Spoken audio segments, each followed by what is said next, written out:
Hello friends, नमस्कार, आदाब, सत श्री अकाल। क्या हाल है सभी का। आज हम जो टॉपिक डिस्कस करने वाले हैं वो है phobia part second.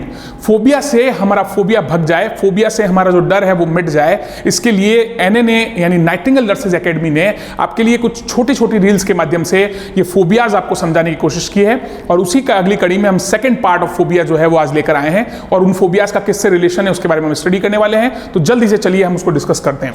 Phobia and there relation part 2, और पार्ट 2 में हम कुछ डिस्कस करने वाले हैं। उसमें सबसे पहला जो फोबिया है वो है एरिथ्नोफोबिया। और एरिथ्मोफोबिया का मतलब होता है फियर ऑफ नंबर्स, यानी मैथ से डर लगना, यानी नंबर से डर लगना, नंबर की कैलकुलेशन से डर लगना।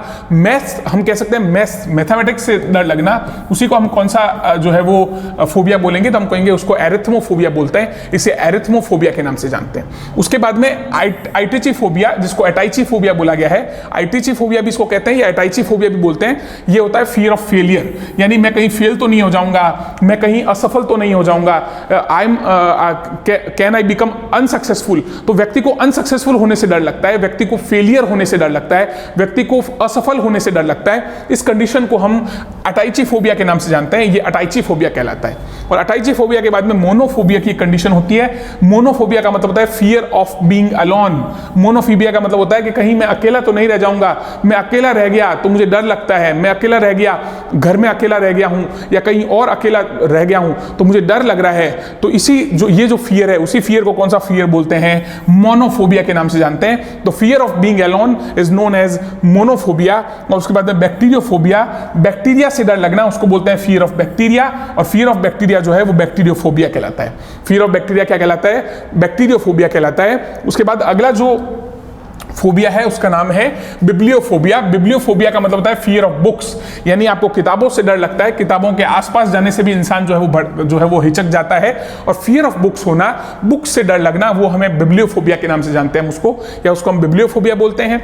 बॉटेनोफोबिया का मतलब होता है पेड़ों से डर लगना, पेड़ पौधों से डर लगना, इसे हम बोलते हैं फियर ऑफ प्लांट्स। अगर किसी व्यक्ति को बॉटेनोफोबिया है तो वो पेड़ों के पास जाने से डरेगा, वो पौधों के पास जाने से डरेगा, इसे हम फियर ऑफ प्लांट्स बोलेंगे, जिसे बॉटेनोफोबिया बोलते हैं। एक होता है कैकोफोबिया। कैकोफोबिया का मतलब होता है फियर ऑफ अगलीनेस।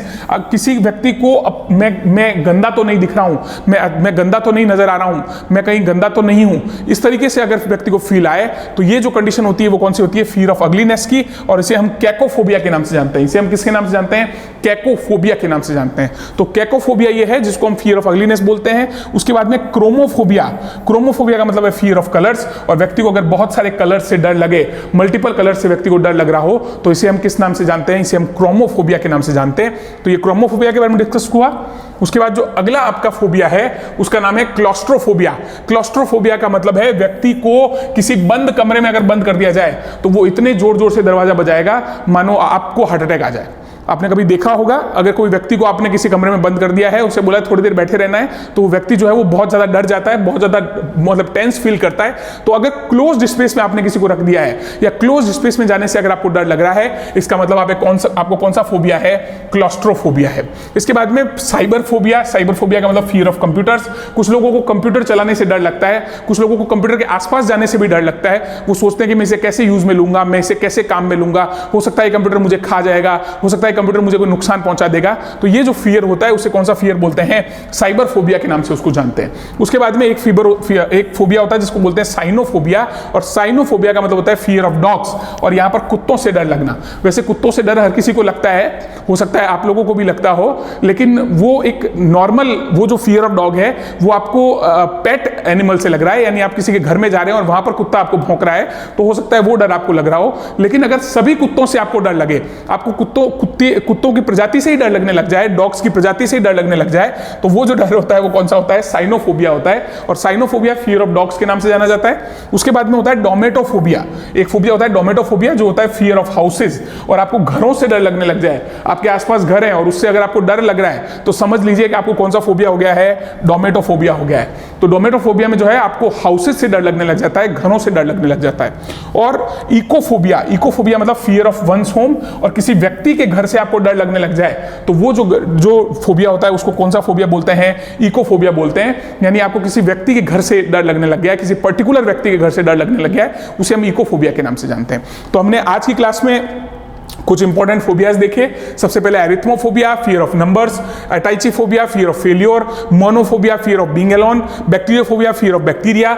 उसके बाद में हमने देखा bibliophobia, fear of books, botanophobia, fear of plants, cacophobia, fear of ugliness, chromophobia, fear of colours. और उसके बाद हमने देखा claustrophobia, fear of closed space, cyberphobia, fear of computers, cynophobia, fear of dogs, domatophobia, fear of houses and ecophobia, fear of one's home. अगली class में अगले जो section होगा उसमें हम कुछ और इंपॉर्टेंट फोबियाज की बात करेंगे। नाइटिंगेल नर्सेज एकेडमी के प्लेटफॉर्म पर लगातार जुड़े रहने के लिए आप सभी का बहुत बहुत धन्यवाद। हमारे चैनल को ज्यादा से ज्यादा शेयर कीजिए, लाइक कीजिए, सब्सक्राइब कीजिए और हमारा साहस बढ़ाइए ताकि हम इसी तरीके से छोटे छोटे वीडियोस के माध्यम से आपके एग्जाम को सफल करने के लिए आपकी मदद लगातार करते रहें। Thank you so much.